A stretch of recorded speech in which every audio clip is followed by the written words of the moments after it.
우리가 한 가지 공통적인 마음을 가지고 이 자리에 모였습니다. 그것은 교회죠. 그건 또 주님의 교회입니다. 내가 이 반석 위에 내 교회를 세우겠다고 말씀하신 것처럼 바로 그 주님의 교회입니다. 거기에 우리 모두를 불러서 있게 하신 건 너무 특권이죠. 주께서 베드로에게 네가 나를 사랑하느냐 내 양을 치라. 이것이 여기 모인 우리 모두의 출발입니다. 그래서 분기별로 모이는 것이 아쉽긴 하지만 그래도 아쉬운 대로 모이기 시작하니까 너무나 감사해요.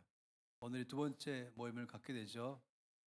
그러면서 앞으로 정말로 이 땅 안에 교회가 부흥하는데 한 마음으로 우리 같이 나가기를 원합니다.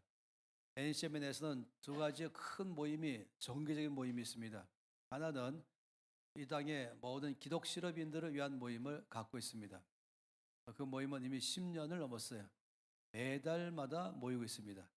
그리고 매달 금요일 날 대개 셋째 주 금요일 날 아침 9시부터 저녁 6시까지 종일 동안 함께 모이는데 거기 모인 사람들은 그냥 모는 사람이 아니라 적어도 이 사업하는 데 있어서 규모는 상관없이 비즈니스의 대표자들이 모이는 모임입니다. 10년 넘게 하면서 만약에 그 모임을 아주 견고하게 그동안에 쌓아오셨습니다. 이 나라를 힘있게 하는 데에서의 갖고 있는 게 교회가 힘이 있어야 되고 또 하나는 기독교인들의 사업이 힘이 있어야 됩니다. 그래야 주의 뜻을 이룰 수 있거든요. 오래전부터 또 한 가지의 하나의 바퀴는 바로 교회입니다. 교회가 견고하게 서야 또한 주께서 놀랍게 쓸 수 있지 않겠습니까? 오래전부터 이런 부담감 가지고 늘 마음을 놨던 분은 여러분이 아시겠지만 하영주 목사님이었죠. 그래서 하 목사님이 아예 두란노를 설치하면서부터 함께 전천 예배부터 그리고 말씀 묵상부터 목회자가 다시금 재정립해야 된다 하면서 출발했던 것도 아실 것입니다. 그러다가 이제 하 목사님이 돌아가시니까 그도 모임이 또 흐지부지 된 거죠. 여러분도 저도 아는 것처럼 이 나라 안에는 이 크리스찬 기업가들을 위한 이 모임도 엄청 많고 또 목회자들을 위한 모임은 훨씬 더 많죠. 지역별로 모이기도 하고 또 전국 단위로 모이기도 하면서 또 다양한 모임과 또 주제가 있습니다. NCMN이 처음 사역할 때부터 이 두 개의 큰 축, 이 땅과 열방 위에서 교회가 견고히 되는 것은 먼저 기독교인 사업가들이 견고하게 서야 되고 또 목회자들이 또 서는 것, 이 두 가지가 돼야 이 나라의 교회가 사명을 완수할 수 있습니다. 그렇기 때문에 이 한 가지를 제일 먼저 시작해서 자체적으로 너무 잘 움직이고 있습니다. 일반적으로 300개에서 400개의 기업이 함께 모이면서 매달 첫 번째 매달 한 번씩 모이면서 갖고 있죠. 그 모임이 조금 더 커져가면서 같은 시간대 안에 있는 일본 동경 또 호주 시드니에는 몇몇 사업가들도 함께 동참해서 이 화상을 통해서 하루 종일 또 이 같이 참여하고 있습니다. 저는 아주 오래전부터 이 목회자가 서야 나라가 쓴다는 사실은 교회가 쓴다는 사실은 저도 여러분도 다 아는 사실입니다. 그래서 목회자들만은 전적으로 훈련시키는 훈련 학교도 만들어서 진행을 해왔었고요. 여기 있는 태백에서 오신 우리 목사님 아신 것처럼 그 목회자를 위한 학교를 하기 1년 전에 준비 모임으로 태백에 갔다가 거기서 30대 중반의 젊은 청년을 만났는데 지금 환갑을 넘어서 지금 같이 늙어가고 있는 차지에 있는 것입니다.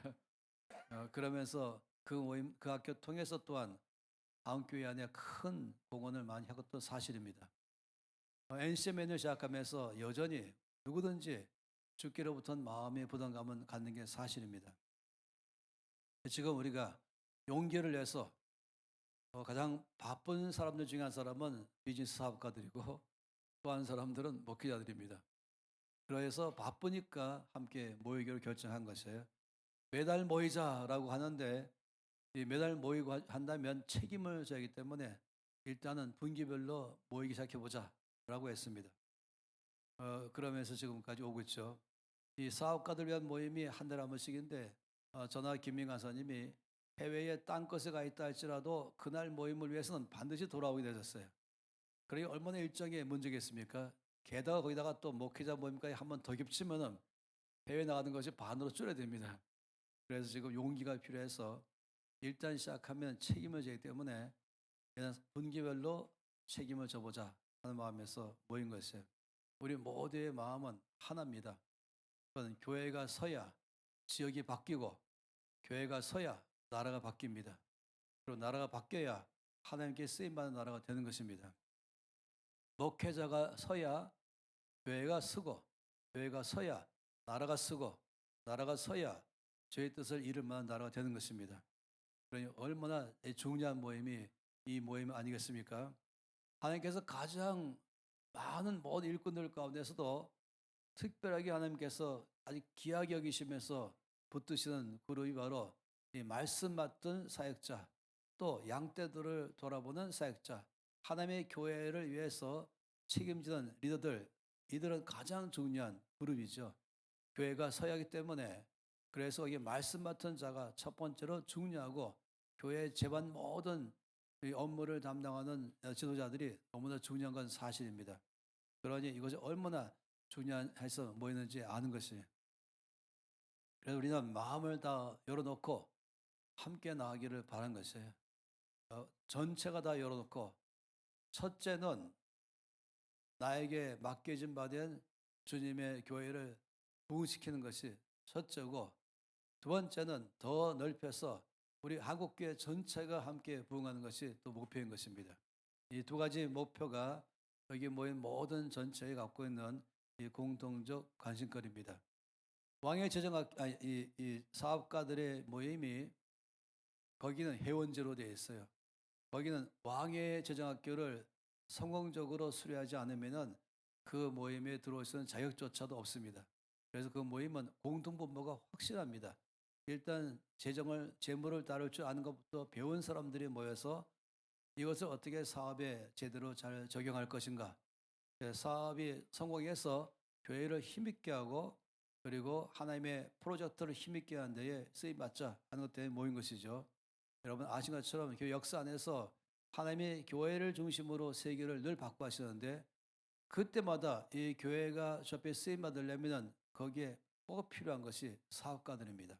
그래서 영국을 일으킬 때는 영국의 경제를 아주 활성화시켜 가지고 영국 교회가 전 세계를 섬길 수 있도록 서포트했습니다. 동시에 국가가 강해져야 모든 나라에 갈 수 있기 때문에, 그래서 교회를 먼저 부흥시키고 그리고 영국이란 나라를 강하게 하고 경제를 활성화시켜서 주의 뜻을 이루어졌습니다.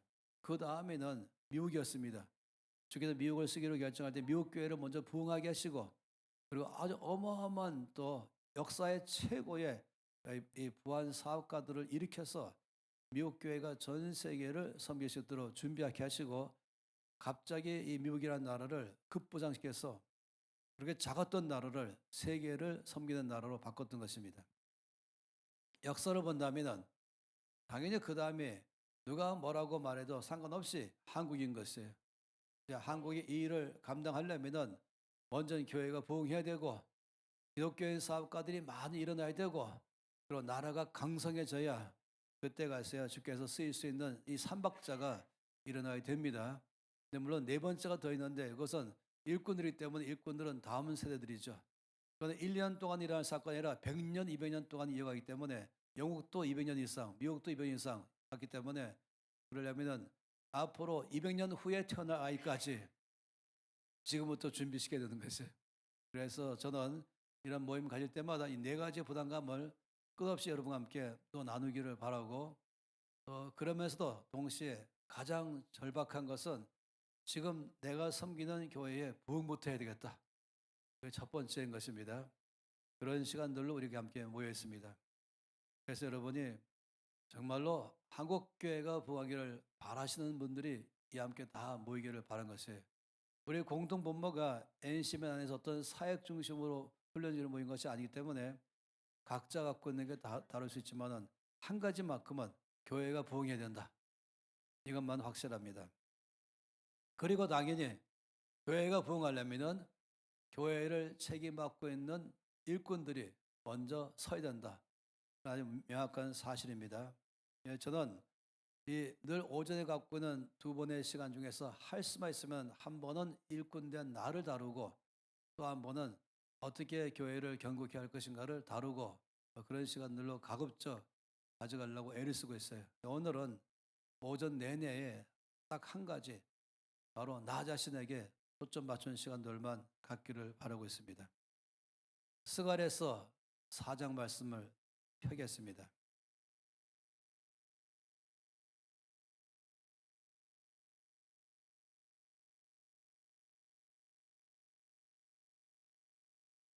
우리가 다 잘 아는 것처럼 이 스갈에서가 갖고 있는 위치를 압니다.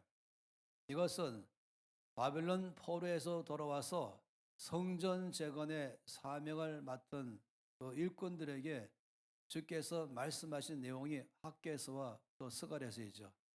그래서 스갈에서 전체는 하나님의 뜻을 따라서 그 일을 잘 성취해 나가는 일꾼들에게 하시는 말씀이 이 스갈에서입니다.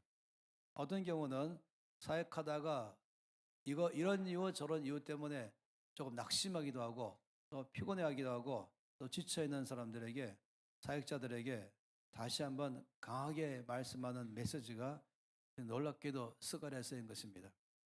그래서 첫 번째 시간에는 4장을 볼 것이고 두 번째 시간에는 3장을 볼 것입니다. 4장 1절 말씀부터 우리가 시작해서 4장에서 있는 이 9절까지의 말씀을 함께 보고 싶습니다. 4장 1절부터 죄송의 10절까지 스갈에서 4장 1절에서 10절까지 말씀을 함께 소리내서 읽겠습니다. 내게 말하던 천사가 다시 와서 나를 깨우니 마치 자는 사람이 잠에서 깨어난 것 같더라.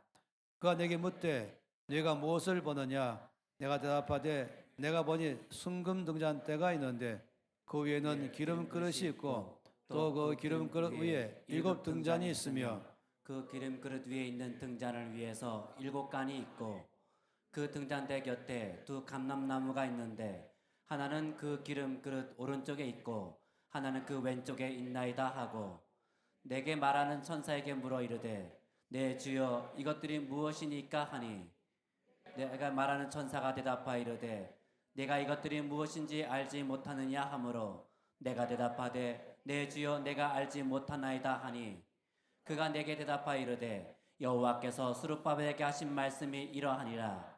만군의 여호와께서 말씀하시되 이는 힘으로 되지 아니하며 능력으로 되지 아니하고 오직 나의 영으로 되느니라. 큰 산아 내가 무엇이냐? 내가 스룹바벨 앞에서 평지가 되리라. 그가 머릿돌을 내놓을 때에 무리가 외치기를 은총이 그에게 있을지어다 하리라 하셨고 여호와의 말씀이 또 내게 임하여 이르시되 스룹바벨의 손이 이 성전의 기초를 놓았은즉 그의 손이 또한 그 일을 마치리라 하셨나니 만군의 여호와께서 나를 너희에게 보내신 줄을 내가 알리라 하셨느니라. 작은 일의 날이라고 멸시하는 자가 누구냐? 사람들이 스룹바벨의 손에 다림줄이 있음을 보고 기뻐하리라. 이 7은 온 세상에 두루 다니는 여호와의 눈이라 하니라. 하나님께서 스갈에게 보여주시면서 한 말씀의 내용의 대상은 스룹바벨입니다. 우리가 이 성전의 재건에 앞장선 사람이 두 사람이죠. 바로 대제사장 여호수아와 또한 총독 스룹바벨입니다. 이 두 사람에게 이 성전 재건의 사명을 맡겼습니다. 그게 9절 말씀에 있는 것처럼 주께서 스룹바벨의 손이 이 성전의 기초를 놓았은즉 그의 손이 또한 그 일을 마치리라 라고 말씀했습니다. 스룹바벨에 갖고 있는 마음의 큰 부담감이죠. 이 성전 재건은 그에게 큰 사명이요 주의 사명인데 과연 이것을 할 수 있을까? 시작하면은 마칠 수 있을까? 이것이 그의 마음의 부담감인 것입니다. 왜냐하면 만만치가 않잖아요. 안팎으로 방해가 엄청 많이 있는 것입니다. 이 땅에 어디서나 교회가 세워질 때마다 반대 그룹이 늘 있게 마련입니다. 교회는 곧 그 지역 전체에 하나님의 능력의 출발점이기 때문에 어둠의 영들이 결코 가만히 있지 않은 것이죠. 우리가 지금 이 지역을 잘 장악하고 있는데 지금 여기에 교회가 세워지면은 어둠의 세력은 쫓겨날 수밖에 없는 것입니다. 그러니 아예 교회가 지어지 않도록 하는 게 당연한 것 아니겠습니까? 그러니 여러분들이 이미 경험 많이 하셨겠지만 어디서나 교회가 세워지는 것은 항상 어마어마한 어려움들이 발생하는 것이에요. 그렇기 때문에 그런 어려움 속에서 스룹바벨이 끝까지 해내는 것이에요. 또 한 가지 어려움은 재물인 것입니다. 이 일을 감당할 만한 충분한 재정적인 뒷받침이 따라오셨을까 하는 것도 두 번째 갖고는 부담감이죠. 스룹바벨이 바로 그런 부담감 속에서 살았습니다. 우리가 다 잘 아는 것처럼 이 여호수아와 스룹바벨이 포로에서 1차 포로 귀환자로 돌아오면서 받은 사명이 바로 무너진 이 파괴된 솔로몬의 성전을 재건하는 것이죠. 그런데 돈도 없고 환경은 지금 아무것도 보장된 것도 없는데 이 일은 해야 되는 것입니다. 그러니 이렇게 하다가 중간에 낙심도 하고 피곤해하고 힘들어하고 있는 이런 가운데서 주께서 이 4장 말씀을 하신 것입니다. 그리고 이 말씀을 보다 보면은 저와 여러분의 삶에 매일마다 부딪히고 있는 나의 고민거리를 말하고 있는 것이죠. 나에게 맡겨진 이 사명을 정말로 잘 해낼 것인가? 하나님께서 계획하신 바 그대로가 일어나게 될 것인가? 이게 늘 중요하지 않습니까? 내가 원하는 것을 이루는 것이 아니죠. 내가 계획한 바를 이루는 것이 아니죠. 하나님께서 계획하신 것을 이루는 데에 내가 잘 쓰임받는 것이 저와 여러분의 목표가 아니겠습니까? 그러니 이 말씀은 큰 위로가 되는 것이죠. 일단은 스룹바벨의 손이 이 성전 기초를 놨으니 이제 그 손이 또한 이 모든 것을 다 마칠 것이다. 이것이 큰 의미인 것입니다. 시작한 것 마치게 하신 하나님, 이것을 여기 말씀하는 것이에요. 그러면서 중심이 하나님께서 스갈에게 보여준 그 환상이 중심이 되는 것입니다. 처음에 말씀의 4장 1절부터 주께서 이제 스가랴를 깨웠다 그랬습니다. 그리고 그에게 장면을 보여줬죠. 마치 잠에서 깨어나자마자 눈 뜨면서 봤던 것처럼 그에게 장면을 보여준 게 2절이죠. 주께서 물어보시기를 네가 무엇을 보느냐? 라고 말씀했습니다. 그때에 말하기를 내가 보니 순금 등잔대가 있고 그 위에는 기름 그릇이 있고 또 그 기름 그릇 위에는 7 등잔이 있습니다. 그 기름 그릇 위에 있는 등잔을 위에 7 관이 있습니다. 또 그 등잔대 옆에 두 감람나무가 있습니다. 하나는 기름 그릇 오른쪽에 있고 하나는 그 기름 그릇 왼쪽에 있습니다.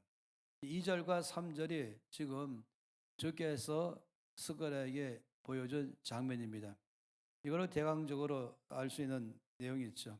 이것은 우리가 일단은 지성서 안에 있는 7 금 촛대와 등잔을 아는 것입니다. 7개 되는 이것을 먼저 보여준 것이죠.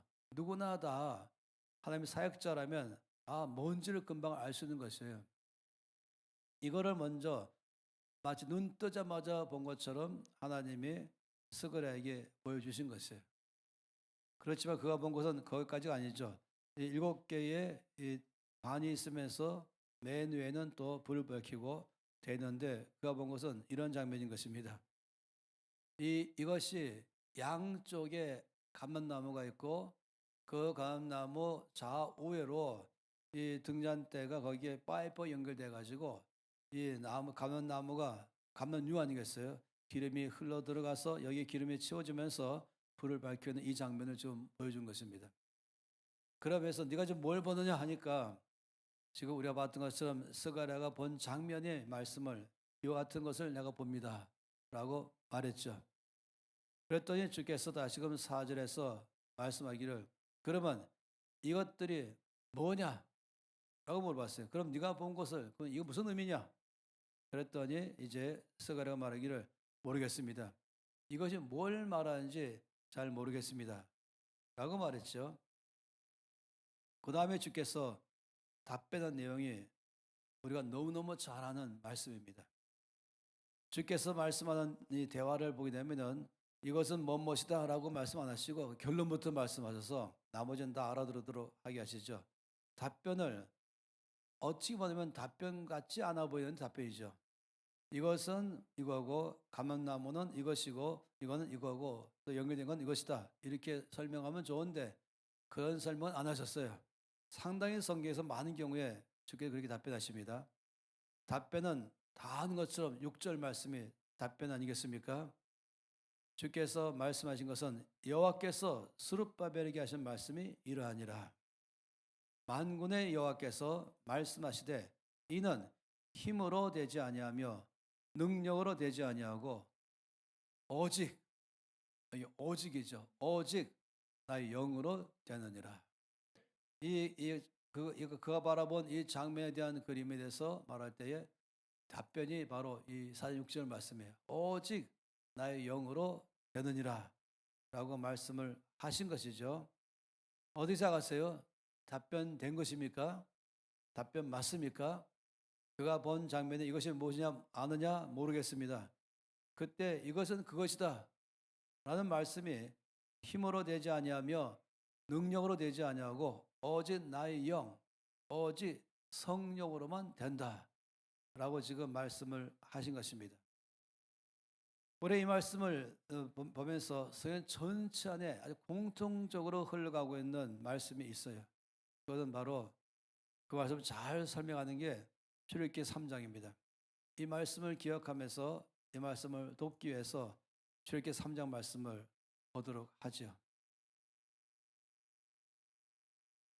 3장 1절 말씀부터 4절까지의 말씀만 함께 보겠습니다. 출애굽기 3장 1절에서 4절 말씀입니다. 같이 읽도록 하죠. 모세가 그의 장인 미디안 제사장 이들의 양떼를 치더니 그 떼를 광야 서쪽으로 인도하여 하나님의 산 호렙에 이르매 여호와의 사자가 떨기나무 가운데로부터 나오는 불꽃 안에서 그에게 나타나시니라. 그가 보니 떨기나무에 불이 붙었으나 그 떨기나무가 사라지지 아니하는지라. 이에 모세가 이르되 내가 돌이켜 가서 이 큰 광경을 보리라. 떨기나무가 어찌하여 타지 아니하는고 하니 그때에 여호와께서 그가 보려고 돌이켜 오는 것을 보신지라. 하나님이 떨기나무 가운데서 그를 불러 이르시되 모세야 모세야 하시매 그가 이르되 내가 여기 있나이다. 네, 이 말씀 다 잘 아는 말씀입니다. 미디어 팀에서 가급적 저희 모습과 칠판을 항상 띄워주면 좋겠어요. 약간 오른쪽으로. 이 말씀 안에 우리가 아는 것처럼 이제 모세가 미디안 광야로 도망갔다가 거기서 결혼했죠. 결혼해 살면서 그는 장인의 양떼를 맡아서 그 양떼를 돌보는 것이 그의 일이었습니다. 그렇게 그 일을 하는 동안이 40년 동안 했죠. 40살에 도망갔다가 40년 동안 목자 일을 하면서 그 나이 80세 됐을 때에 여전히 그는 이 미디안 광야에서 양떼를 인도하면서 풀을 먹이다가 한 곳에서 이상한 장면을 봤다 그러지 않습니까? 바로 떨기나무를 봤죠. 그 떨기나무에서 불이 나온 것도 본 것입니다. 그건 너무나 이상한 장면 아니겠어요? 더 이상한 것은 떨기나무에서 불이 나오는데 그 불 때문에 나무는 다 사라지지 않고 나무는 그대로 있는 것이에요.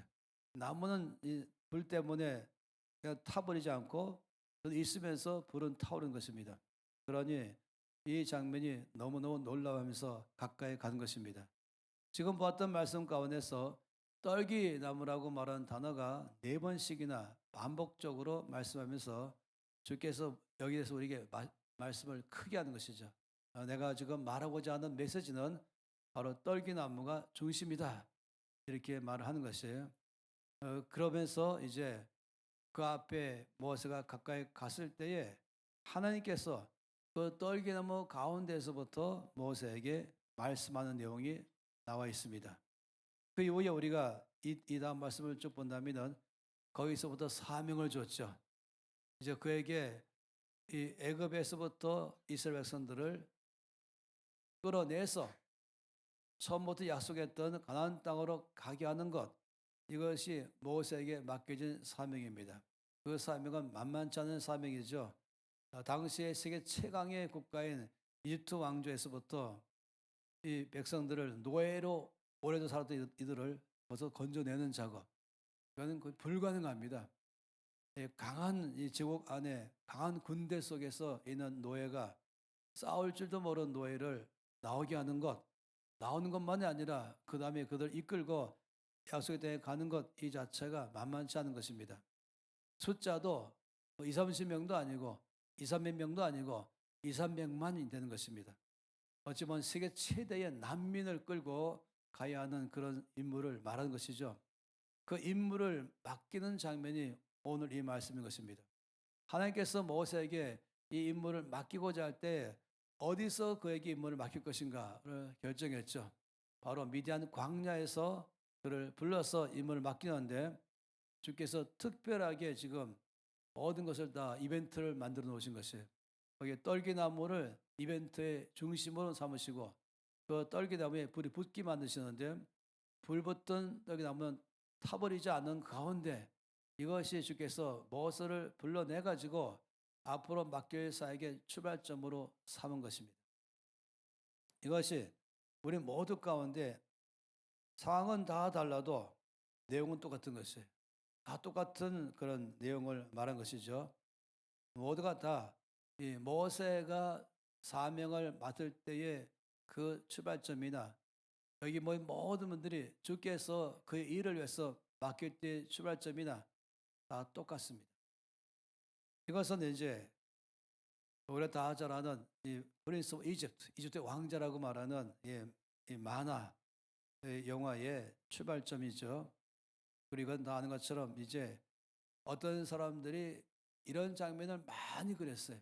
떨기나무 앞에 무릎 꿇고 사명을 지금 받고 있는 이 모세에 대한 그림들은 굉장히 많이 있어요. 제가 찾아보니까 그 내용들이 다양하게 비슷하지만 다 다른 사람들이 화가들이 그랬습니다. 예, 떨기나무에 관해서 여러 사람들이 여러 모양을 말하지만 이게 바로 떨기나무이죠. 좀 더 리얼하다면 이게 떨기나무입니다. 떨기나무 가운데서 모세를 부르시고 그리고 거기서 불 타오르는 불꽃 안에서부터 모세에게 사명을 맡기셨다. 이것이 오늘 이 말씀의 출발점 아니겠습니까? 뭐를 말씀하겠습니까? 모세가 40년간이나 이 미디안 광야에서 거기서 양떼를 칠 때에 그는 풀이 많은 곳에서 있지 않고 이 유목민들 안에서 그리고 특히 미디안 광야는 풀이 없는 것이 이런 식이죠. 여기에서 양떼에게 풀 먹이는 것은 끝없이 다니면서 풀을 찾아 다닌 것입니다. 그럴 때마다 가끔씩 보이는 떨기나무는 그에게 생각을 많이 하게 하는 것이에요.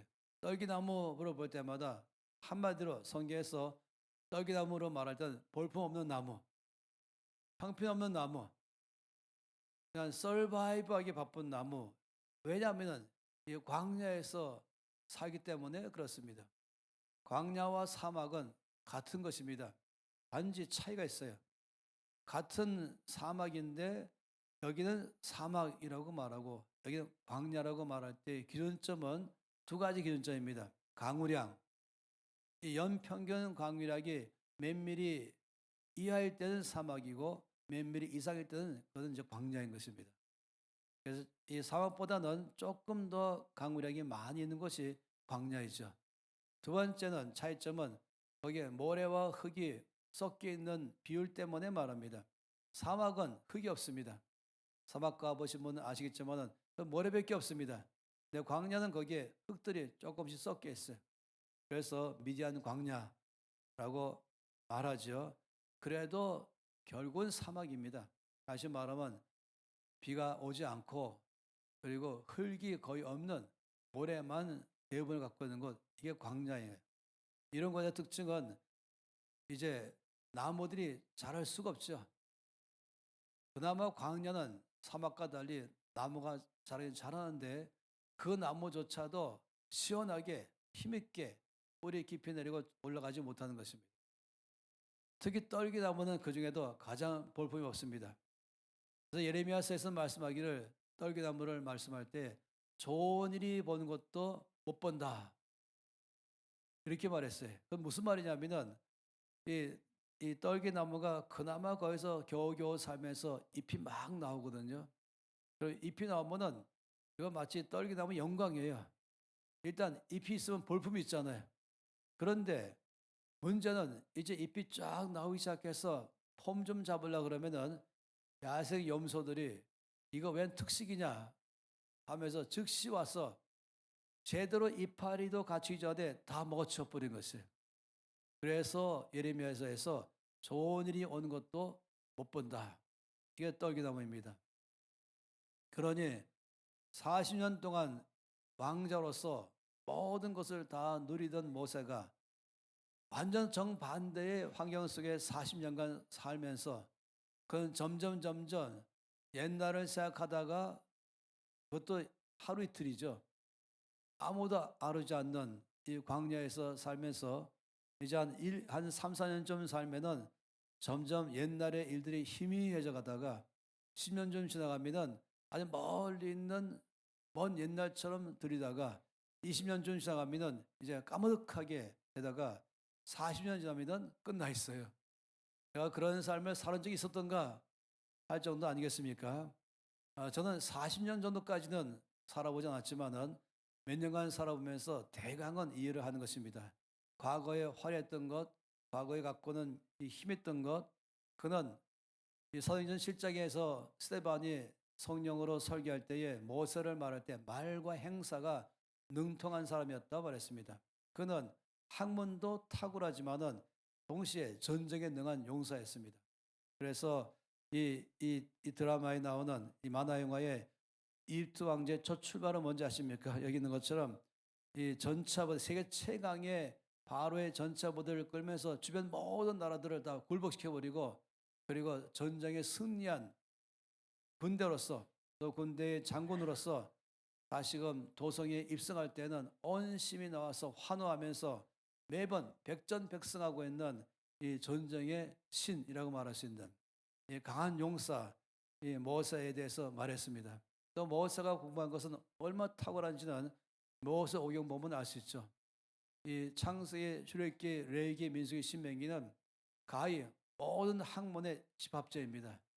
그것은 역사면 역사, 수학이면 수학, 지리면 지리, 경제면 경제, 정치면 정치, 법이면 법, 의학이면 의학, 건축이면 건축, 어느 면에서든 다 능통한 사람이 아니면은 그런 글을 쓸 수 없어요. 아시죠? 물론 모든 것은 죄의 말씀이지만은 주께서 말씀하실 때는 그 사람에게 맞춰서 맞춤형 대화하시는 거 아시죠? 우리도 그렇게 하는 것이 1살짜리 아이와 2살짜리 아이와 5살짜리 아이와 10살짜리 아이와 대학생과 대화할 때는 그에게 맞춰서 우리가 대화하죠. 누가 2살 모아놓고서 영성을 말하겠습니까? 2살 먹고 묵상 매일 해야 된다 이렇게 말하겠습니까? 그러나 4살쯤 되면 조금 하기 시작하죠.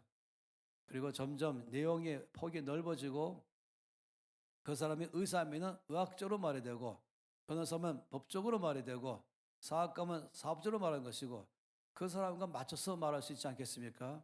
그건 저는 여러분 다 마찬가지죠. 목회자 그러면은 아주 한마디로 백과사전이 돼야 되죠. 각종의 사람을 다 만나기 때문에 모든 사람과 뭔가 컨택트 포인트가 필요한 것이 그때에는 그 사람은 전혀 모르는 내 분야 가지고 말하면 안 되는 것이에요. 의사 만나면은 의학적으로 말할 줄 아는 목사가 돼야 되고 변호사 만나면 법적으로 말할 줄 알아야 하는 것이고 예수가 만나면 그것이 건축은 건축, 음악이 음악, 미술 미술에 대해서 그 사람에게 맞게 대화할 수 있는 것이 되는 것이 바로 이것이 사역자의 책임인 것입니다. 하나님께서 우리가 성경 말씀 전체 본다면은 이 40명의 성경을 기록한 사람과 대화할 때는 그 사람의 수준에 맞게 그 사람의 경험을 그대로 다 대사를 가시면서 말씀했죠. 그것이 바로 그 사람 책은 아닌 것이 아시죠? 성령으로 기록된 것입니다. 모세하고는 제가 짐작하기는 저희 전체 보니까 하나님께서 내가 무슨 말을 해도 잘 통하는 사람이 한 명 있다. 바로 모세다. 물론 바울도 탁월하지만 바울에게는 하나님께서 건축이나 이런 면을 말씀 안 하셨어요. 법이나 바울에게는 주로 영성 문제 가지고 말씀 많이 했습니다. 그런데 모세는 모든 면에 관해서 주께서 다 말씀할 만큼이나 이 학문의 폭이 그것도 그냥 얕게 넓은 게 아니라 깊게 넓게 짐작하기에는 오늘날에 말한다면 박사학위는 10개는 그냥 따놓은 사람이다 할 정도의 전문가 중에 전문가인 것입니다. 그러니 그는 모두가 다 책망받을 만한 사람 아니겠습니까? 이미 히브리서 말씀 가운데서도 그는 앞으로 바로가 될 수 있는 후보자의 제1순위였죠. 그 당시에 자기 엄마인 바로의 공주, 그리고 바로 당시에 바로인 그 아버지는 이 공주 외에는 아들이 없었어요. 그렇기 때문에 자연적으로 이 공주의 아들로 되어 있는 모세가 바로의 다음 바로의 1순위였습니다. 동시에 또 1순위 될 만큼의 안팎으로 이미 증명된 사람이었습니다. 모든 게 다 보장된 사람이었죠. 바로 이 모세가 쫓겨난 다음에 바로는 바로 그 바로의 아들이 아니고 이 가장 가까운 안에서 뽑아낸 사람이 된 것이죠. 어쨌든 이랬던 모세 아니겠습니까? 그런데 40년간 완전히 다른 상황 속에 살게 된 것이에요. 아무도 알지 못하는, 아무도 인정하지 않는, 자기가 배운 것, 익힌 것, 잘한 것이 전혀 써먹을 만한 기회가 하나도 없는, 양만 쳐야 되는 그런 삶을 살기 시작한 것입니다. 그런 경험이 계신 분도 계시겠죠. 그런 새로운 삶 속에 말입니다. 그러면 자연적으로 뭔가는 나도 옛날에는 하면서 뭐 한마디 하고 싶지 않겠어요? 입이 근질근질해서 말입니다. 저도 근질근질 한두 번이 아닌 것입니다. 그런데 그래서 양들 앞에서밖에 말 못하는데 양들이 뭘 알아듣겠습니까? 그러니 이것도 하루 이틀이지 이렇게 세월이 지나가면서 40년쯤 지나갔다. 이러면 완전히 이제 더 이상 의기양양한 사람이 아닙니다. 더 이상 과거를 가지고 오늘까지 울고 먹을 만한 것이 없습니다. 완전히 힘 다 빠졌어요. 100% 빠져버린 것입니다.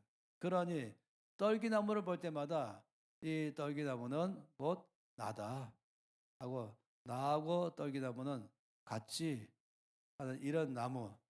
그러니 떨기나무를 볼 때마다는 하나의 동일시, 아이덴티파이 하는 것이 너랑 나랑 신세가 똑같다. 해서 자주 양떼를 몰고 갈 때마다 띄엄띄엄 있는 떨기나무 볼 때마다 점점 너와 나는 같은 신세지. 참 불쌍하게 보이고 겨우겨우 그냥 살아가는, 아주 부정적으로 말하면 마지못해 살고 있는 뭐 이런 상황 가운데 가지 않겠습니까? 그런데 거기에 불이 붙은 것입니다. 그런 떨기나무에 불이 붙은 것이. 그러면서 지금 반복해서 이 짧은 구절 안에 떨기나무 가운데서라는 말씀을 하시고 있는 것입니다. 뭐를 말하겠습니까? 이 안에서 하나님께서 사명을 줄 때에 사명자의 출발점이 어딘지를 다 보여주는 것이에요. 목회자이든 장로이든 아니면 간사이든 하나님의 나라에 하나님의 교회 일을 하나님의 일을 맡긴 사람들에게서 하나님 그 일을 맡기고자 할 때 그지 목사로서 맡기든 장로로 맡기든 아니면 거기서 간사로 맡기든 하나님의 나라의 일을 맡길 때에 첫 출발점을 바로 이 모세 같은 자리에 들어가야만 되는 게 정상인 것입니다. 나의 과거의 학력 자랑하고 경력 자랑하고 자기 경험 자랑하고 자기 힘 자랑하고 백그라운드 자랑하고 이런 가운데에서 저 앞에 나가면은 아세요? 그러면 주께서 더 이상 그걸 자랑하지 못할 때까지 광야로 몰아넣으십니다. 아니면 그냥 시시한 사람으로 살겠죠. 시시한 사람으로. 저와 여러분은 유명한 사람 되는 게 목표가 아닙니다. 사람들에게 인정받는 것 관심도 없는 게 적어도 여기 모인 모든 사람의 공통 분모입니다. 우리의 관심은 하나님의 일이 일어나는 것이 목표입니다. 하나님이 영광 받는 게 목표이고 내가 열심히 섬겨서 하나님이 계획하신 것이 이루어지는 것이 목표인 것입니다.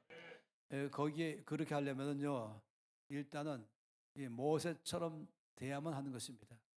나 자신이 떨기나무와 나를 똑같은 게 여길 만큼까지 돼야만 그때부터 역사하는 것이에요. 내 배운 것, 내 학력, 내 경력, 내 경험, 나의 똑똑함, 나의 힘 있는 것 이걸로 주의를 하고자 한다면 아시죠? 이것이 모세의 1차 시도였었습니다. 그런데 주께서 안 쓰겠다. 난 너를 안 쓰겠다. 난 쓰임 받겠다고 자원했는데 주께서 내가 널 안 쓰겠다. 왜냐면 넌 못 쓴다. 그런 상태로 안 된다. 해서 광야로 넣으신 것이에요. 그리고는 거기서 모든 게 다 힘 빠졌을 때 오죽하면 주께서 모세에게 하라라고 말할 때 첫 번째 반응이 뭡니까? 주님, 참 제대로 사람 골랐습니다. 자, 오늘까지 이 날을 기다려왔습니다. 그래서 칼을 갈았습니다. 그것은 40년 전 얘기죠. 40살 때 했다니까요. 40살 때 I'm ready to serve you 하면서 Are you ready to pick me up? 지금 저를 이제 택할 때가 됐습니까? 전 다 됐습니다. 저 오늘까지 밤낮 자지 않으며 공부하면서 닦아왔습니다.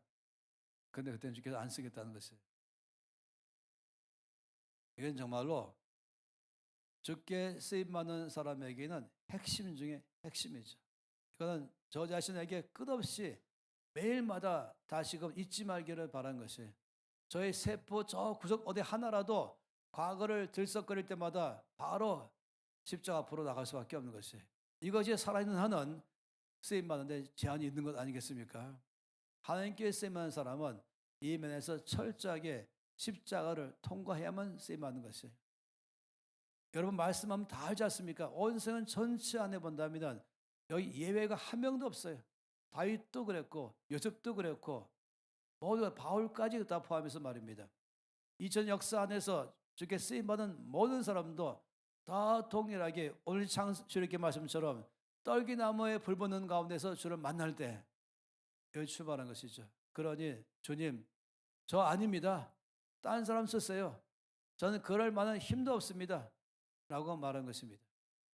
그러니 주께서 제일 먼저 네 손에 든 것이 무엇이냐? 지팡이입니다. 목자의 지팡이. 이 사람의 키만큼에 갖고 있는 그 양떼를 갖다가 때리게 한 것이 아니죠. 그냥 양떼를 보호하기 위한 지팡이 아니겠습니까? 그 굵고 큰 지팡이. 수십 년 동안 써왔던 지팡이. 그거를 땅에 던져라.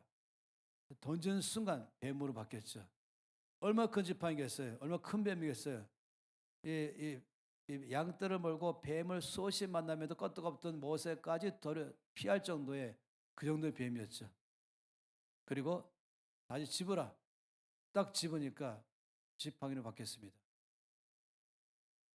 내 손을 품에 넣어라. 넣었죠. 꺼내라. 꺼내니까 손 전체가 다 문은병이 말했습니다. 그리고 다시 넣어라. 하니까 다시 정상이 됐습니다. 이 두 가지의 사건을 통해서 주께서 모세를 말씀하는 것이에요. 나는 쓰임받을 만한 자기의 능력도 아무것도 안 됩니다 말하니까 주께서 이 두 가지를 또 보이면서 떨기나무 가운데 보이지만 또 보이면서 내가 너의 능력으로 쓰는 것이 아니라 너의 순종을 통해서 나의 능력으로 너를 쓸 것이다. 이걸 말씀하는 거 아니겠습니까? 그리고 또다시 또 모세는 한 번 다시 주여 할 만한 사람을 보내십시오. 난 입이 뻣뻣해서 말할 줄도 모릅니다. 말과 행사가 능통한 사람이거든요. 근데 여러분 그냥 립 서비스가 아니에요. 마음속에는 내가 합당한 사람이지 하면서 그냥 2% 겸양의 표현으로 아니요 저는 뭐 별로 아닙니다. 이렇게 하면 아니죠. 모세는 그런 말을 하던 것이 아예 뼛속 깊은 데까지도 아예 1% 남아있어도 끝날 때까지 기다리신 것이에요. 정말 진심으로 말한 것입니다. 정말 진심을 그 끝까지 해서 주여 할 만한 사람을 쓰십시오. 나는 입이 뻣뻣하고 말할 줄 모릅니다. 저는 정말로 제 소망이 이때까지 전임 사역자로 47년간 살아오면서 이 한 가지만 정말 끝까지 하시는 사람 되기를 늘 바라는 것이 100% 자기를 의지하지 않는 삶을 사는 것. 이 면에서 모세가 보여준 장면이죠. 근데 가장 이 면에서 모든 사람들이 다 잘 보여줬지만은 이 면에서의 롤 모델은 단연코 우리 주 예수님이십니다. 요한복음 말씀 보면은 끝없이 말씀했어요. 아버지께서 나에게 보이지 아니하시고는 나는 아무것도 스스로 할 수 없다. 보통이 아닙니다. 아버지께서 나에게 말씀하지 아니하시고는 아무것도 스스로 말할 수 없다. 하나는 할 수 없다. 하나는 말할 수 없다. 둘 다 말하는 것입니다. 주님은 우리가 알잖아요. 주님은 그냥 말로 하신 것이 아닙니다. 주님은 정말로 100% 말씀한 것입니다. 아버지께서 나에게 보이지 아니하시고는 난 아무것도 스스로 할 수가 없습니다. 아버지께서 나에게 말씀하지 아니하시고는 아무것도 스스로 말할 수 없습니다. 주님의 사에게 100%늘 기름 부음이 있는 이유 거기 있는 것이에요. 죄의 사역 중에 어느 하나 실패가 없는 이유가 거기 있는 것이에요. 하는 것마다 성공하고 하는 것마다 이적과 기사가 드러나던 비결은 바로 여기 있는 것이죠. 관건은 여기 있습니다. 하나님께 쓰임 받는 것은 관건 여기 있는 것이에요. 공부 열심히 해야 되죠. 부지런히 연구도 해야 되고 준비도 해야 되죠. 그렇지만은 마지막에는 이 번호 딱 내려가면서 마지막에는 주의 능력으로만 쓰임 받는 것입니다. D.L. 모디의 말에 굉장히 많은 말들이 놀라운 말들이 엄청 많이 있어요. D.L. 모디가 말한 것만 다 수집해도 굉장합니다. 제가 두 번째는 또 에이돌 토저의 말씀이 또 굉장합니다. 또 스펄전의 맥가이시 멘트가 또 굉장합니다. 이 중에도 이 무디의 가끔씩 하는 그 말들은 대단한 말들이 엄청 많이 있어요. 예를 들어 어린아이라고 성경 말씀을 이해하지 못할 거라고 하는 마귀적인 생각은 하지 마십시오. 이런 것들은 굉장한 것입니다. 근데 그 중에도 이 말씀이 많은 사람이 모세의 120년간의 생애를 많이 언급하잖아요. 근데 모세만큼 말한 것은 본 적이 없습니다. 아니, 무디만큼. 그래서 무디가 이렇게 말했죠. 모세는 40년을 지내며 그는 자기 자신이 무엇인가 할 수 있는 사람이라고 생각하였다. 첫 40년 동안에. 그래서 Moses spent 40 years thinking he was somebody. 그는 자기는 뭔가 somebody. 난 somebody. 난 이런 사람이야. 라고 첫 40년 동안에 지나면서 늘 생각했던 것이 나는 준비했지. 난 이런 공부했고, 난 이런 공부했고, 난 여기서 공부했고, 난 이만한 실력이 있고, 난 이런 경험이 있고, 난 이런 일을 해왔고 하면서 첫 40년 동안에 그는 끝없이 he was thinking 생각한 것이 he was somebody. I am somebody. 난 이런 사람이야. 라고 자기의 명함을 내밀 수 있는 뭔가는 늘 할 말이 많이 있는 그런 자기의 경험과 경력 가지고 늘 말할 만한 일이 많이 있는 사람이었습니다. 그런데 이제 40년간 광야 속의 삶에서는 he spent 40 years learning가 배웠어요. He was nobody. I am nobody. 나는 아무것도 아닙니다. 나는 부족합니다. 아무것도 아닙니다. 저는 오랫동안 주여 나는 부족합니다 했다고 어느 순간부터 그 단어조차도 얼마나 황송한 말인지 주여 저는 아무것도 아닙니다. 그 이상 못 나와. 주여 나는 부족합니다 말도 못하는 것이 부족한 것은 약간 있긴 있는데 모자란다 이것인데 주여 나는 아무것도 아닙니다. 이게 철저하게 배운 것이에요. 40년간 지나면서 그 배운 것은 그는 아무것도 아니라는 사실을 정말 쓸모없는 무력한 사람인 것을 40년간 배운 것이죠. 그리고 나서 주께서 그때 그를 픽업하셨죠. 그때 그를 콜링하신 것이 그때 그에게 사명 맡겼죠. 그리고 40년 동안 사명자의 삶을 살았습니다. 그동안에 사명자의 삶을 40년 살면서 그는 발견한 게 있습니다. 그래서 he was discovering 하는 것이 what God can do with a nobody. 하나님께서 아무것도 아닌 사람을 통해서 놀라운 일을 행하신다는 사실을 그는 발견했다. 라고 말한 것이 굉장하죠. 첫 번째는 생각했고 두 번째는 이제 배웠고 세 번째는 발견한 것입니다. 우리 모두가 다 적어도 3단계 있기를 바랍니다. 그래야 사역자가 될 수 있어요. 1단계라면은 일단은 아니죠. 2단계라면은 좀 더 지나가야 되죠. 3단계까지 가야 할 때 쓰임 받는 것입니다. 꼭 80세라고 말하는 건 아니죠. 어떤 사람은 20살도 가능한 것이에요. 어느 30살도 가능하죠. 지나온 세월 가운데서 얼마큼 다룬 받았느냐 이게 중요한 거죠. 성령에 의해서 다룬받은 사람 그런 사람을 주님이 쓰시는 것입니다. 그래서 저는 이것을 도표로 다시 만들었습니다. 이 무디가 말한 말을 이걸 정리를 했습니다. 제1식에 태어나서 40살까지 그는 그때는 이집트의 왕자로서 왕궁에 살았죠. 탁월한 교육을 받았죠. 두 번째 40년간은 그는 미디안 광야에서 살았죠. 양치는 목자로서 살았습니다. 그리고 나머지 그 이상의 40년은 80세부터 120살까지는 그는 이제 출애굽하면서 광야에서 또 다른 자원에 사는데 하나님의 종으로 살았습니다. 사명자로서 주께 맡긴 일을 수행하는 사람으로 살았습니다. 그러면서 첫 40년은 그는 생각했죠. 나는 어떤 일이든지 성공적으로 할 수 있는 충분한 준비가 된 사람이다. 또 그렇게 해왔고요. 또 객관적인 자료도 있고 졸업증이 갖고 있고 또 선녀표가 있고 또 그 성과표가 있기 때문에 이것 가지고 너는 할 수 있다고 자료를 내민 것입니다. 이게 보통 우리가 일반적으로 이 땅에서 어떤 일 할 때 갖고는 자료인 것입니다. 회사에서 사람 뽑을 때, 국가에서 사람 뽑을 때마다 이게 자료인 것이에요. 뭘 공부했냐, 뭐 어디서 공부했냐, 얼마 공부했냐, 또 뭘 해왔냐, 이것이 일을 맡길 사람인가 아닌가에 대한 기본적인 자료입니다. 세상은 이것이 사람을 뽑는 기준입니다. 아신 것처럼. 그런데 하나님의 나라는 이 자료가 참고일 뿐이지 절대로 이것으로 뽑지 않는다는 것이에요. 교회 안에도 마찬가지로 아시기 바랍니다. 전 여러분 모두가 다 알 거라고 생각하지만 다시 한번 심장에 새겨놔야 되는 것이에요. 하나님께서 너 나만 아니라 하나님의 교회 안에 앞으로 누구든지 주께서 사람을 들어 쓰실 때는 세상의 방식과는 전혀 아닌 것을 나도 알고 너도 알아야 되는 것이에요. 그런 교회가 그런 사역이 역사할 것입니다. 이 세상에서 사람을 쓰는 방식으로 쓰임받는 교회, 그건 그냥 세상에서만 있는 교회죠. 하나님 나라에 복은 못할 것입니다.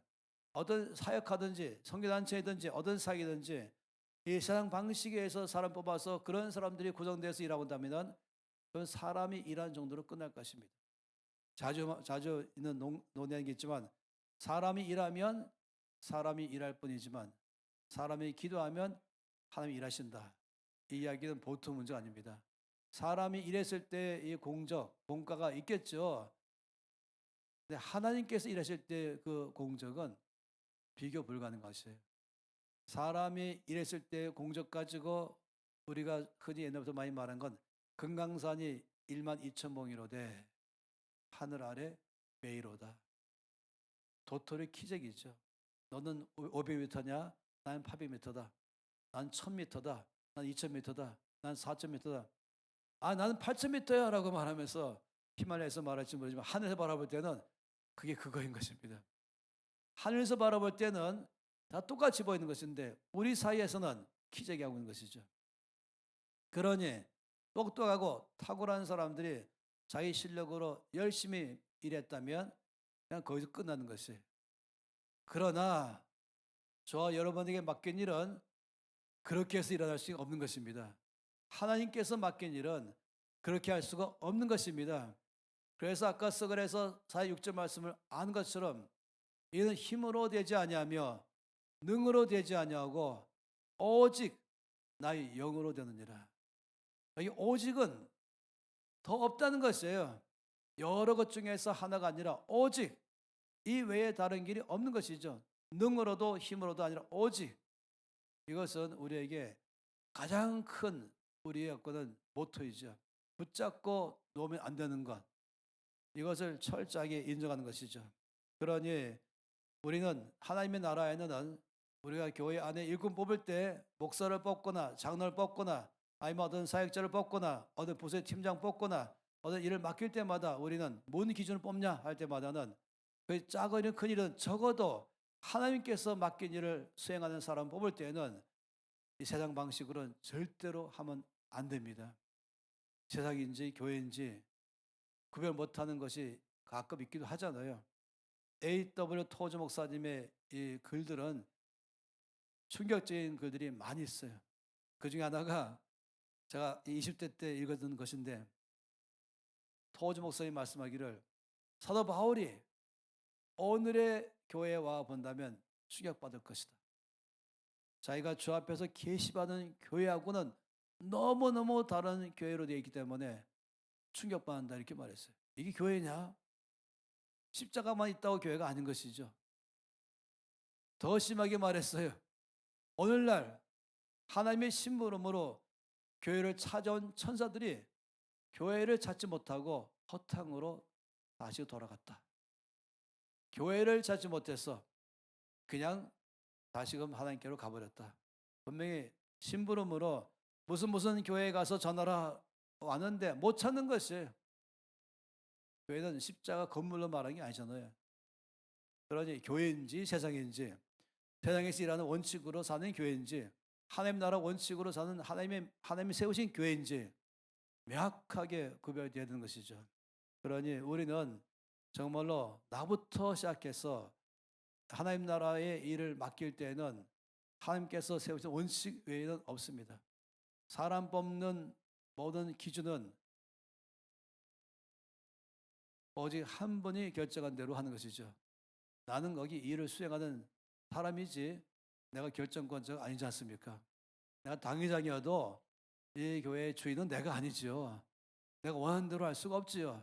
항상 모세처럼 무릎 꿇어야 되고 주께서 말씀하심을 듣고 그대로 살아가는 것이 우리 사명 아니겠습니까?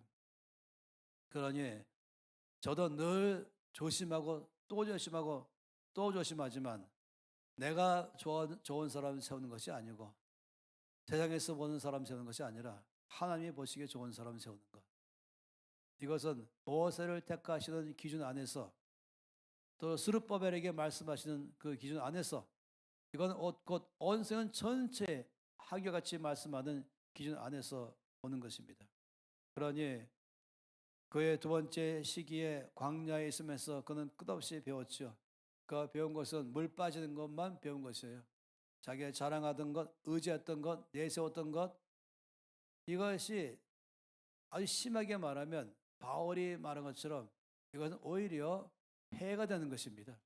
내가 내세웠던 것, 내가 붙잡았던 것, 내가 자랑했던 것은 하나님께 쓰임받는 데에 오히려 해가 된다. 해가 된다. 유익이 돼야 되는데 해가 되는 것이 이거를 안다면 은혜입니다. 해가 되는 거 안다면 은혜인 것이에요. 자꾸 사람들은 이것으로 뭔가는 유익될 줄로 아는 것이죠. 제가 30살 때 정확하게 33살, 만 33살 때쯤에 제가 한 단체에 대표될 때가 32살이었습니다. 만으로. 그리고 바로 이 단체를 크게 키우려면은 뭔가 객관적인 대표의 자격이 증명되지 않겠냐? 그러려면은 박사를 소지해야 되지 않겠냐? 그래 단체가 어디 가든지 또 레벨이 있지 해가지고 박사학위 받으려고 딱 나섰어요. 그리고는 주님 앞에 제출했죠. 늘 그랬던 것처럼 주님 이거 결제해 주세요. 주님께서 망설이지 않고 바로 NO 하셨어요. 그냥 NO. 그리고 제 친구한테 슬쩍 말했더니 지금도 교만한데 더 교만하려고 이렇게 말하더라고요. 그래갖고 그날 정말 뻔했어요. 나이가 60이 됐을 때 주께서 박사학위 받아야지 하셔서 주님 힘있고 똑똑할 때 안 하시고 이 나이 때 하십니까? 그러면서 이것이 어떤 의미가 있는지 이것은 어떤 아까 타이틀을 말한 것이 아니라 새로운 단체를 주께서 세우시는데 성경적 기초, 역사적 기초, 전략적 기초의 파운데이션을 하는데 이거를 하기 위해서 필요한 것뿐이지 그것도 아니다라고 말씀하신 것이에요. 이것으로 뭔가 사역하는데 도움된다, 해가 되는 것이라니까요. 바울의 고백이 갈수록 실감합니다. 그리고 더 말하기를 바울의 배설물로 여겼다. 굉장히 배설물로 여겼다는 것이었어요. 제 친구 중에서 김진호 목사가 있는데 우리 행하신 여호와 인자심이 이 노래를 작곡한 친구예요. 그런데 저하고 나이도 똑같고 제가 목사가 안 되겠다고 끝없이 말하니까 하루는 편지를 써보내면서 김진호 목사라고 대문자만 보내면서 배설물 신학도 있다 이렇게 말하더라고요. 물론 뭘 말하는지 제가 이해하죠. 어쨌든 간에 저나 여러분이나 정말로 바울의 고백처럼 이 두 번의 단계를 지나가면서 배설물로 여길 줄 알아야 정말 해로 여길 줄 알아야 이것이 주 앞에 아무것도 주께서 맡긴 일을 이루는 데에 도움이 안 된다는 것을 철저하게 알아야 그걸 배워나가는 기간이 돼야 되죠. 그래야 그 다음에 이제 발견하는 것은 하나님께서는 아무것도 아닌 사람, 그러니까 전적으로 100% 주만 의지하는 사람, 그런 사람 통해서 하나님이 비로소 일하신다. 이거를 발견해가는 과정인 것입니다. 전 저와 여러분 모두가 다 이 3단계 있기를 바랍니다. 발견해가는 과정이 있기를 바란 것입니다. 끝없이 언제 주께서 마음껏 일하시는가를 볼 때마다는 완벽하게 화목할 때, 다 내려놓을 때, 전 포기하는 데가 아니죠. 다 내려왔다 이 말이 포기했단 말이 아니라 다 내려놓으니까 야곱처럼 주를 꽉 붙잡는 것이 주 없이 살 수 없네. 이것이 정말 얼마나 심각한 노래입니까?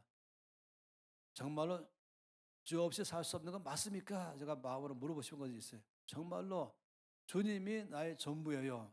정말 전부인가? 말로만 하고 주 없이도 살 수 있는 거 증명을 많이 하죠. 넌 네 없이 살 수 있는 거를 내가 한번 알아보겠다 해갖고 이제 이것이 없으면 못 살겠다. 주님이 아닌 것 때문에. 그럼 주님이 이것 때문에 살고 있네. 이때까지 이렇게 하는 거 이해하시죠? 가령 난 남편 없이 못 살겠다. 한다면 다시 말하면 남편 너무 괴롭히면은 중내사네. 남편 때문에 중내사네. 물론 마음이 아픈 건 알지만 나의 죽고 사는 게 주님 때문이 아니라는 것이에요. 주 없이 살 수 없다는 말은 나의 죽고 사는 건 주님 때문인데 남편 때문인 것이니까 주님께서 그렇지. 네가 어째 주 없이 살 수 없냐? 남편 때문에 살 수 없는 것이지. 예를 들어 말하면 그렇다는 것입니다. 내 마음을 아주 낙심하게 하고 내 에너지를 다 뽑아가게 하고 나를 힘 빠지게 하고 집중하게 하는 그것, 사실은 거기에 목숨 걸고 있는 것이에요. 주님이 목숨 걸었다면 나머지 것들은 아플지 모르지만 털어낼 수 있는 것입니다. 주님이 전부라면 나머지 일들은 아플 수밖에 없어요. 그러나 그 때문에 내 삶이 휘청거리지 않는다는 것입니다. 잠깐 1, 2초 휘청거릴지 모르지만은 내가 주님 없이는 못 사는 것이지 이것 때문이 아니 누구 때문에 이것 때문이 아니라는 사실을 증명해야 되는 것이에요. 저와 여러분은 끝없이 주께서 우리 마음을 보기를 원하십니다. 정말로 너는 내가 전부냐? 정말 너는 전적으로 나만 100% 붙잡고 있냐?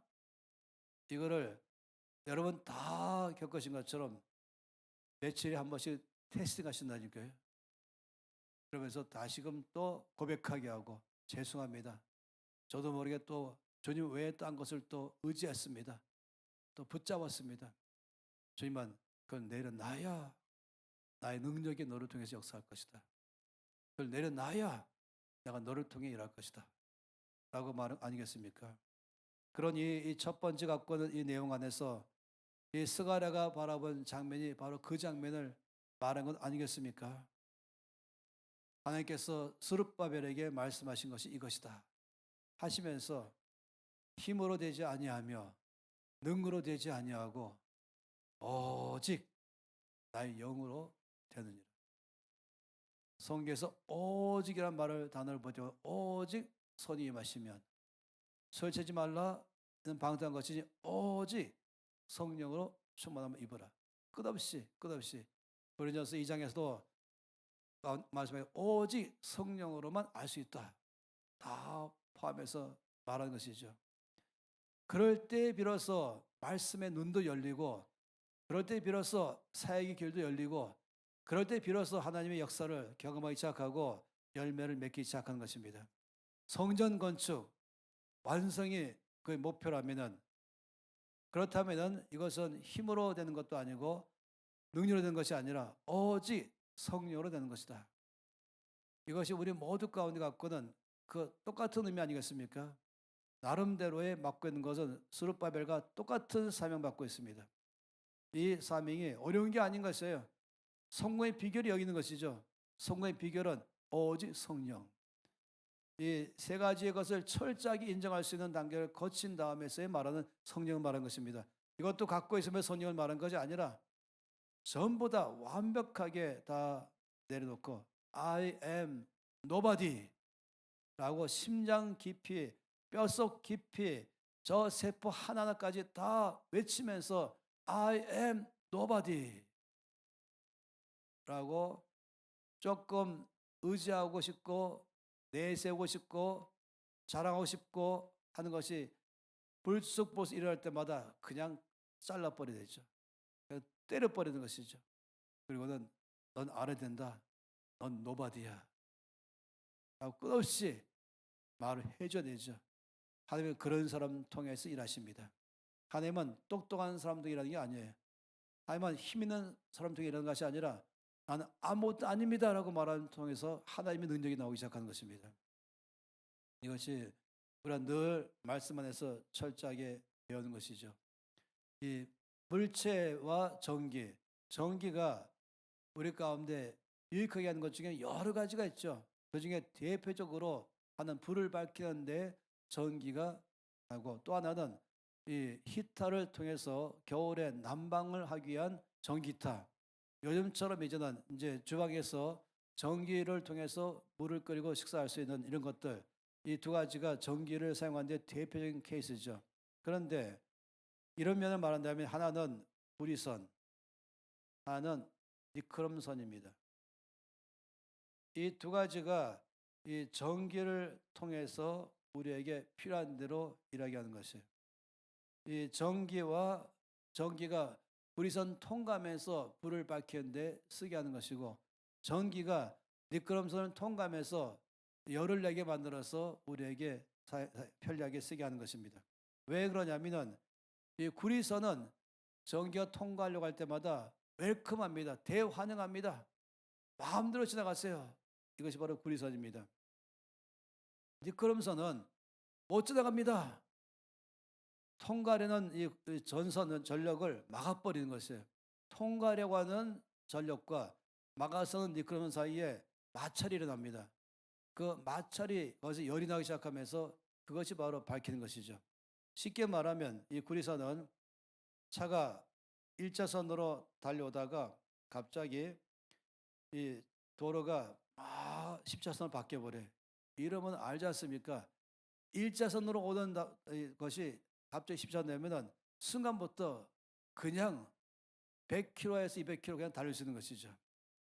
미끄럼선은 반대로 이 10차선으로 다 달려오다가 1차선으로 바뀔 때 이런 경험 하셨죠? 보통 문제가 아닙니다. 이렇다면 단지 여기 2차선인데도 이게 차 사고 하나 딱 났다 그래도 보통 문제가 아니에요. 이 3차선 돼도 한쪽에서 사고 나도 보통이 아니에요.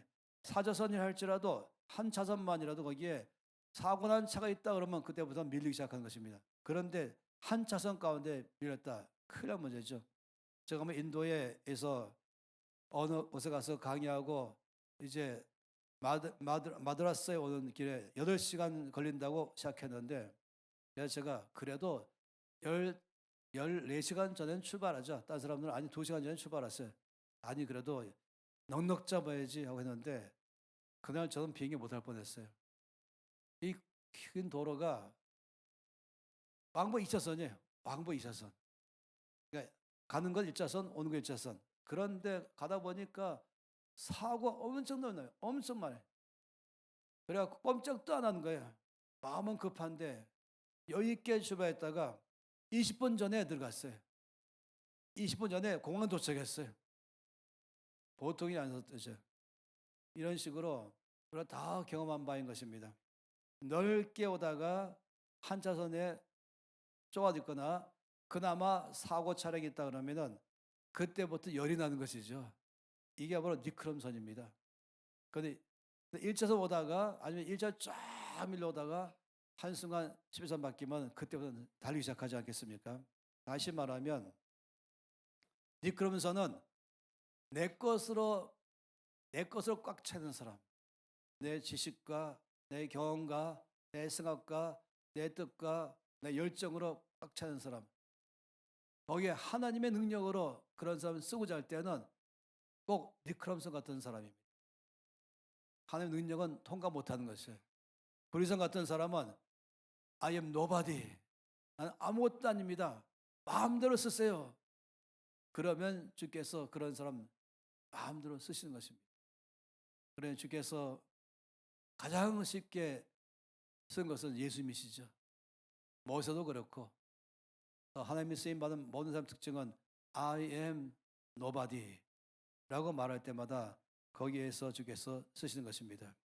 이건 우리가 역사 내에서 늘 보는 것이고 이건 두고 말해도 또 말하고 또 말해도 절대로 입이 아프지 않은 말씀 아니겠습니까? 이것은 여러분이나 저나 심장에 새겨서 하나님 나에게 맡긴 일을 스룹바벨처럼 이 성전 지대를 놓았다면 마지막에 성전을 마칠 때까지 가기에 중요한 열쇠는 또 한 가지, 그것은 바로 힘으로 되지 아니하며 능으로 되지 아니하고 오직 성령으로만 되는 것, 이것만이 열쇠입니다.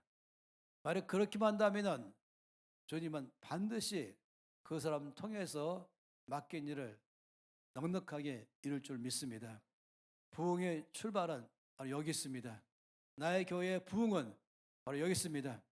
나의 부흥에 가로막는 것도 나이고 푸는 것도 나인 것입니다. 주변이 바꾼다고 되는 것이 아니라 내가 먼저 받게 되죠.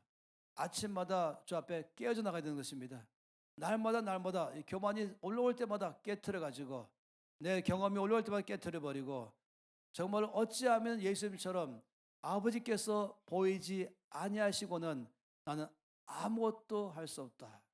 아버지께서 말씀하시는 것을 듣지 아니하고는 나는 아무것도 말할 수 없다. 어쩌면 그런 삶으로 살 수 있을까? 정말 아무것도라는 말 할 수 있을 만큼의 I am nobody, 이런 삶이 저와 여러분에게는 날마다의 싸움입니다. 아침마다의 고백이며 때마다의 고백이며 일이 좋아질 때마다 고백이며 잠잘 때도 고백인 것입니다. 저는 말씀을 전하고 사역할 때마다 늘 바울의 고린전서 2장에서 말한 것처럼 내가 너희 가운데 나갈 때마다 심히 두렵고 떨리다. 왜 그렇습니까? 내 생각과 내 방법과 내 힘으로 맡긴 일을 할까봐 두려워하는 것입니다. 어디 선행의 능력과 나타남으로만이 해야 되는 것인데 행여라도 내 힘으로 맡긴 할까봐, 내 생각으로 할까봐, 내 경험으로 할까봐 100% 선생님께서 붙드셔서 역사하셔야 될 것인데 이것이 바울이 갖고는 개인적인 고민을 털어놓은 것입니다. 이건 바로 저 여러분의 동일한 고민이 아니겠습니까? 매일마다 싸우는 것이고 성령을 날마다 대환영하면서 누가 말하듯이 머리 끝에서 발끝까지 성령으로만 완벽하게 지배해 주시옵소서. 손 높여드리겠습니다.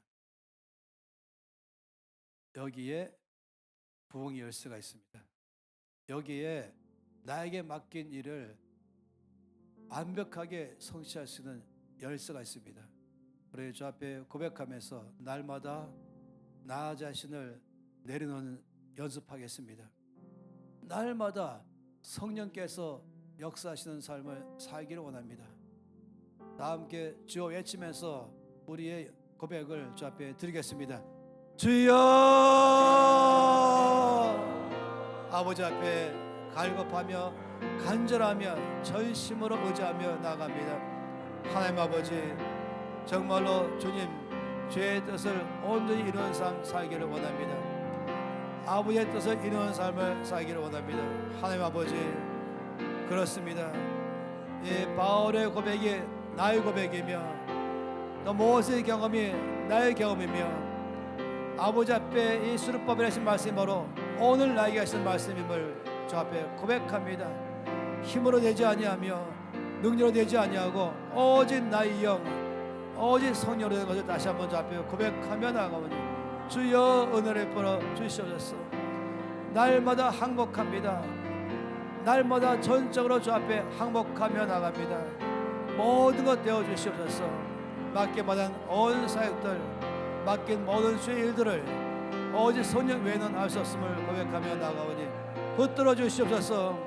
은혜를 부어 주시옵소서.